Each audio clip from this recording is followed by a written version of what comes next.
ጤና ይስጥልን የአቤር ሚዲያ ተመልካቾች በኢራን እስራኤልና አሜሪካ መካከል እንዲሁም በባህረ ሰላጤው ሀገራት መካከል እየተካሄደ ባለው ጦርነት አዳዲስ መረጃዎች እየተሰሙ ይገኛሉ። 11ኛ ቀኑን ይዟል ጦርነቱ። መረጃዎቹን በዝርዝር ወደ እናንተ እናቀርባለን። እንደተለመደው አብራችሁን ቆዩ። አቤር ሚዲያን ላይክ፣ ሼር፣ ሰብስክራይብ በማድረግ ቤተሰብ ሁኑ እንላለን። ወደ መረጃዎቹ እናልፋለን።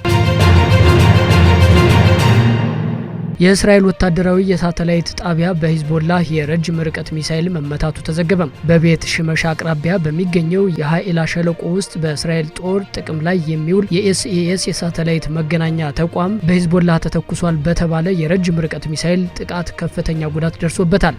ጥቃቱ በስፍራው የሚገኙ ቁልፍ መዋቅሮችን እንዳወደመ የተዘገበ ቢሆንም እስራኤል በወታደራዊ ግንኙነቶች ላይ ስላደረሰው ሙሉ ተጽዕኖ ወይም ሊኖሩ ስለሚችሉ ጉዳቶች እስካሁን ይፋ አላደረገችም። ኢራን አራሽ 2 የተሰኙ አጥፍቶ ጠፊ ድሮኖችን ወደ ሃይፋ የኃይል ተቋማት ተኮሰች። ኢራን የሃይፋ ከተማን ግዙፍ የነዳጅና ጋዝ ማጣሪያ ግቢ ኢላማ ያደረጉ አራሽ 2 አልሚ ድሮኖችን ስትተኩስ የሚያሳይ ተንቀሳቃሽ ምስል መውጣቱ ተዘግቧል።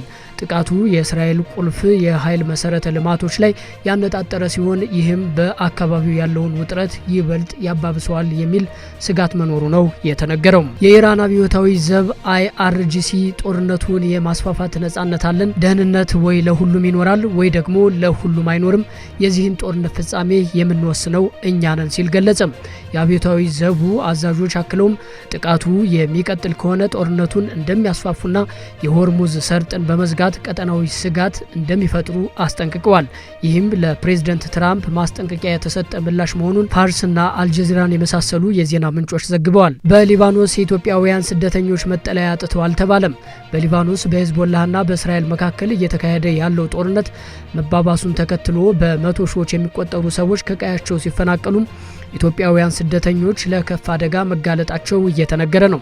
የእስራኤል የአየር ድብደባ የቤሩትን ደቡባዊ ክፍሎች ማዳረስ ሲጀምር በርካታ ስደተኞች ያለ መጠለያና ያለ ረዳት ለከፍተኛ ስቃይ ተዳርገዋል። የመንግስት መጠለያዎች ለሊባኖስ ዜጎች ቅድሚያ በመሰጠታቸው ምክንያት ኢትዮጵያውያንን ጨምሮ ከሌሎች ሀገራት የመጡ ስደተኞች በየመንገዱ ላይ ለመውደቅ መገደዳቸው ተመላክቷል። በመቶዎች የሚቆጠሩ የኢራን ሚሳኤል ማስወንጨፊያዎች መደምሰሳቸው ተነገረ። አሜሪካና እስራኤል በመካሄድ ላይ ባሉ ወታደራዊ ዘመቻዎች በመቶዎች የሚቆጠሩ የኢራን ባሊስቲክ ሚሳኤል ማስወንጨፊያዎችን ደምስሰዋል ተብሏል። ሆኖም ኢራን አሁንም ጥቃት የመሰንዘር አቅም ያላቸው ከፍተኛ ቁጥር ያላቸው ማስወንጨፊያዎች እንዳሏት ተገልጿል። በመከላከያ ግምገማዎች መሰረት ኢራን በመጀመሪያው ወደ 460 የሚጠጉ የባሊስቲክ ሚሳኤል ማስወንጨፊያዎች የነበሯት ሲሆን ቀጣይነት ባለው የአየር ድብደባና በደህንነት ዘመቻዎች ምክንያት በአሁኑ ወቅት 150 ያህሉ በስራ ላይ ይገኛሉ ተብሏል። ይህም ማለት ከመጀመሪያው ኃይል ውስጥ ወደ 30 በመቶ የሚጠጋው አሁንም አልተደመሰሰም። የአሜሪካና የእስራኤል የአየር ኃይሎች በመላው ኢራን የሚገኙ የሚሳኤል መሰረተ ልማቶችን ኢላማ ያደረገ ቀጣይነት ያለው ዘመቻ እያካሄዱ ነው ተብሏል። በላቀ የአየር የበላይነት ጥምረት ኃይሉ የኢራንን ሚሳኤል የማስወንጨፍ አቅም ለማዳከም ሰፊ የቅኝትና የጥቃት ተልዕኮዎችን ሲያከናውን ቆይቷል። ይሁን እንጂ ሳተላይቶችን፣ ድሮኖችን፣ የቅኝት አውሮፕላኖችንና በደርዘን የሚቆጠሩ ተዋጊ ጄቶችን በመጠቀም ከፍተኛ ክትትል ቢደረግም ተንቀሳቃሽ የሚሳኤል ማስወንጨፊያዎችን አግኝቶ ማውደም እጅግ አስቸጋሪ መሆኑ ነው የተነገረው። ቀሪዎቹ ማስወንጨፊያዎች በዋሻዎች ወይም ከመሬት በታች ባሉ ተቋማት ውስጥ የተደበቁ ናቸው እየተባለ ነው። የኢራን ኃይሎች የሚሳኤል ማስወንጨፍ አቅማቸውን መልሰው ለማግኘት በእነዚህ የዋሻ ስርዓቶች ውስጥ ያሉ ፍርስራሾችን ለማጽዳት እየሞከሩ እንደሆነ የተዘገበ ሲሆን የእስራኤል ኃይሎች ደግሞ ስርዓቶቹ ዳግም ወደ ስራ እንዳይመለሱ ቦታዎቹን ኢላማ ማድረጋቸውን ቀጥለዋል ተብሏል። የትዕዛዝ ማዕከላት፣ ዋና መስሪያ ቤቶች፣ የማከማቻ ተቋማት፣ የማስወንጨፊያ ቦታዎችና ከፍተኛ አዛዦች መገደል የኢራንን የሚሳኤል እንቅስቃሴ በከፍተኛ ሁኔታ አዳክሞታል እየተባለ ነው። የእስራኤል ወታደራዊ አመራር የኢራንን ሚሳኤል የማስወንጨፍ አቅም የማዳከሙ ዘመቻ እስከ 1 ወር ሊቀጥል እንደሚችል ጠቁመዋል። ዘመቻውን ያለ ጊዜው ማቆም ቴሄራን እንደ ቻይናና ሰሜን ኮሪያ ካሉ ሀገራት በምታገኛቸው እርዳታዎች የሚሳኤል ኃይሏን በፍጥነት እንድትገነባ ሊረዳ ይችላል ሲሉ አስጠንቅቀዋል።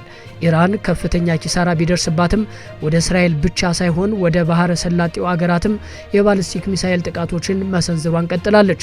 ሆኖም የጥቃቶቹ ፍጥነት ከግጭቱ መጀመሪያ ቀናት ጋር ሲነጻጸር በእጅጉ መቀነሱ ነው የተነገረው።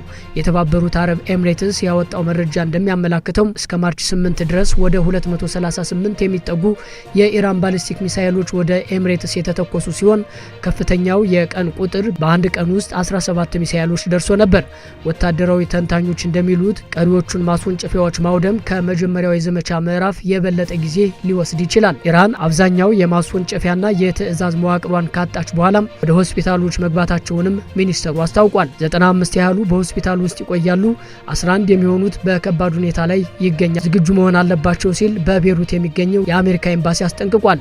ኤምባሲው የአሜሪካ ዜጎች በመኖሪያዎች ውስጥ ደህንነቱ የተጠበቀ ቦታ ወይም ህንፃ እንዲፈልጉና የምግብ፣ የውሃ፣ የመድኃኒትና ሌሎች አስፈላጊ እቃዎች አቅርቦት እንዲኖራቸው መክሯል። ሊባኖስ ባሳለፍነው ሳምንት በእስራኤልና በሂዝቦላህ መካከል በተነሳው ጦርነት ከግማሽ ሚሊዮን በላይ ሰዎች መፈናቀላቸውን የገለጸች ሲሆን የእስራኤል ጥቃትን ተከትሎ ቢያንስ 486 ሰዎች መሞታቸውን አስታውቃለች። ፑቲንና ትራምፕ በኢራን ጦርነት ዙሪያ ውይይት አደረጉም። ፑቲን በኢራን ዙሪያ ያለውን ቀውስ ለመፍታት ያዘጋጇቸውን ምክረ ሀሳቦች ለትራምፕ አቅርበዋል ነው የተባለው። የክሬምሊን ቃል አቀባይ ዲሚትሪ ፔስኮቭ ሩሲያ በመካከለኛው ምስራቅ ያለውን ውጥረት እንዲቀንስ ለማገዝ ዝግጁ ነች፣ ፍላጎቱም አላት። ነገር ግን ይህ ከብዙ ወገኖች ጋር ቅንጅትን እንደሚጠይቅ አብራርተዋል። በስልክ ውይይታቸው ወቅት ፑቲን የዓለም ኢኮኖሚ በኢነርጂ መዘጋት ምክንያት ሊደርስበት የሚችለውን ጫና ለመቋቋም ወደ ውይይት እንዲመጣ ጥሪ አቅርበዋል።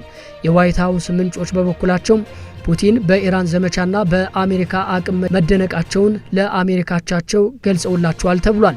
ከዚህ በተጨማሪ ሁለቱ መሪዎች በሩሲያ ዩክሬን ጦርነት መቋጫ ጉዳይና አሜሪካ በሩሲያ ላይ በጣለችው የነዳጅ ማዕቀብ ጉዳይ ላይ መክረዋል። በእርግጥ ይህንን የመካከለኛው ምስራቅ ጦርነት ለመቋጨት ተደማጯ ሩሲያ እንደሆነች ይገመታል እየተባለ ነው። ኢራን ጥቃቷን ለመቀጠል መዘጋጀቷንና ከአሜሪካ ጋር የሚደረግ ድርድር እንደማይኖር አስታወቀች። የኢራን የውጭ ጉዳይ ሚኒስትር አባስ አራግቺ ሀገራቸው አስፈላጊ ሆኖ እስከተገኘ ድረስ የሚሳኤል ጥቃቶችን ለመቀጠል ዝግጁ መሆኗን ገልጸዋል።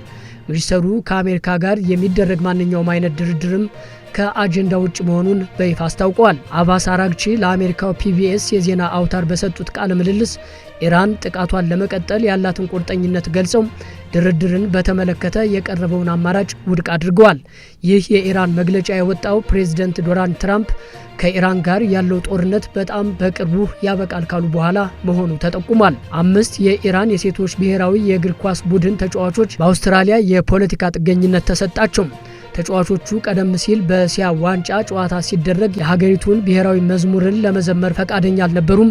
በዚህም የተነሳ የኢራን የመንግስት ቴሌቪዥን ከሃዲዎች ብሎ ሰይሟቸዋል ተብሏል። በዚህም የተነሳ ወደ ሀገራቸው መመለስ የተሳናቸው የእግር ኳስ ተጫዋቾቹም በሚገኙበት አውስትራሊያ ሀገር ጥገኝነት ጠይቀው በድብቅ ከጎልድ ኮስት የሚገኘውን ሆቴላቸውን በፖሊስ ታጅበው ለቀው በብሪስቤን ወደሚገኝ ደህንነቱ የተጠበቀ ቦታ ደርሰዋል። እዚያም የአውስትራሊያ የሀገር ውስጥ ጉዳይ ሚኒስተር ቶኒ በርክ ከእነሱ ጋር ተገናኝተው የሰብአዊነት ቪዛ እንደተሰጣቸው አረጋግጠዋል። የጥገኝነት ጥያቄ መጠየቅ ከፈለጉ ለተቀሩት 26 ተጫዋቾችም ክፍት ነው ሲሉ ሚኒስተር ቶኒ በርክ ተናግረዋል። ይህ በእንዲህ እንዳለ ትራምፕ ከጦርነቱ በኋላ የኢራን ግዛታዊ ይዞታ ወይም ካርታ ምናልባትም እንደ ቀድሞው ላይሆን ይችላል ሲሉ መናገራቸው ተሰምቷል።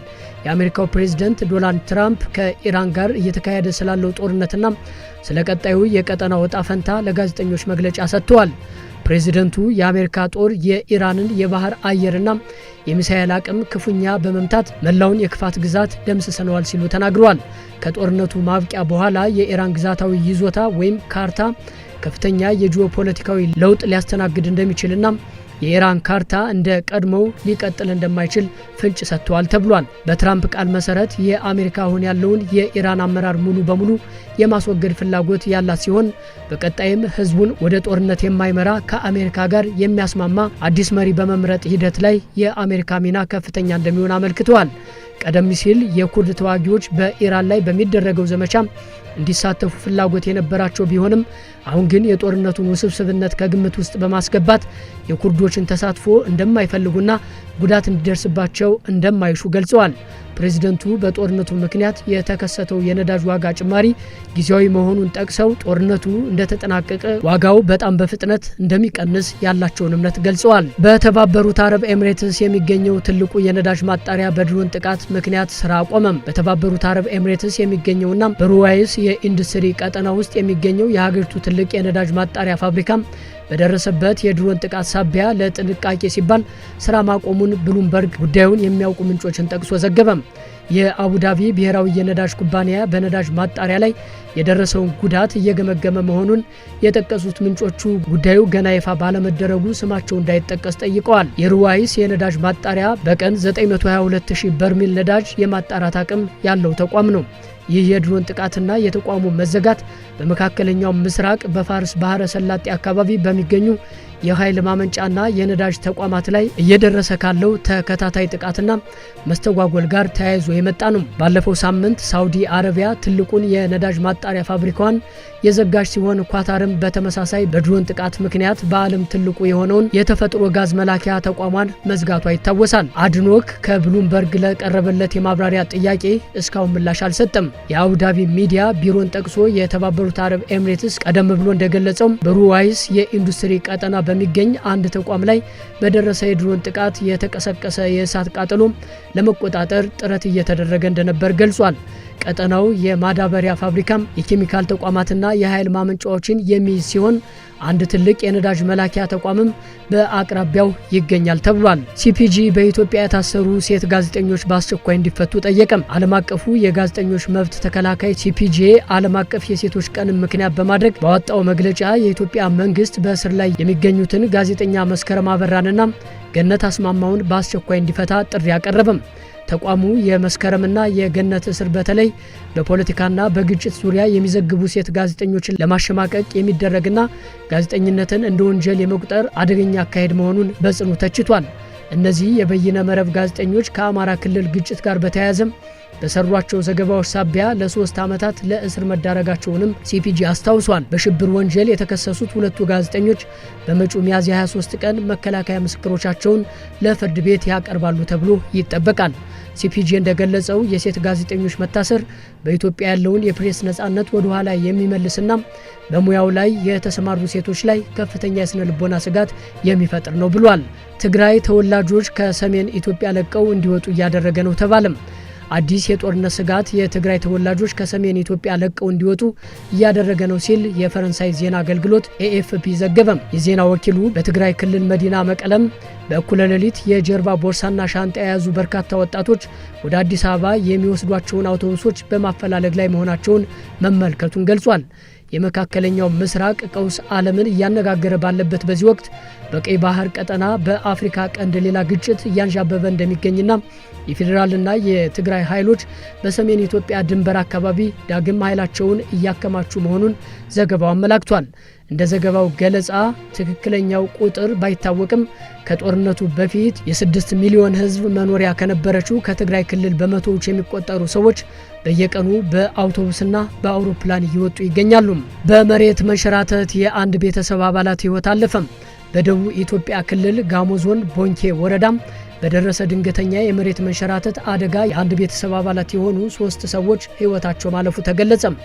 አደጋው የተከሰተው በወረዳው የላ ቀበሌ ኮሬ ተብሎ በሚጠራው አካባቢ ወቅቱን ባልጠበቀ ከባድ ዝናብ ምክንያት በተቀሰቀሰ ናዳ መሆኑ ታውቋል። በዚህ አሳዛኝ አደጋም እናትና 2 ልጆች ሕይወታቸውን ወዲያውኑ ያጡ ሲሆን የአባውራው አካል ላይ ደግሞ ከፍተኛ ጉዳት ደርሷል። ተጎጂው በአሁኑ ወቅት በቦንኬ ጋዜሶ ጤና ጣቢያ የመጀመሪያ ደረጃ የሕክምና እርዳታ እየተደረገላቸው ቢሆንም በደረሰባቸው ከባድ ጉዳት ምክንያት ወደ ተሻለ ሕክምና ተቋም መላክ እንዳለባቸው ተገልጿል። ይሁን እንጂ ከአርባ ምንጭ ጊና ቦንኬ የሚያገናኘው ዋና መንገድ በ2 ቦታዎች ላይ በመሬት መንሸራተት ምክንያት ተዘግቶ በመገኘቱ ተጎጂውን ወደ ሆስፒታል ለማድረስና አስፈላጊውን ድጋፍ ለማቅረብ ከፍተኛ ችግር መፈጠሩ ተመላክቷል። ተመልካቾች ለዛሬ ያዝናቸው መረጃዎች እነዚህን ይመስሉ ነበረ።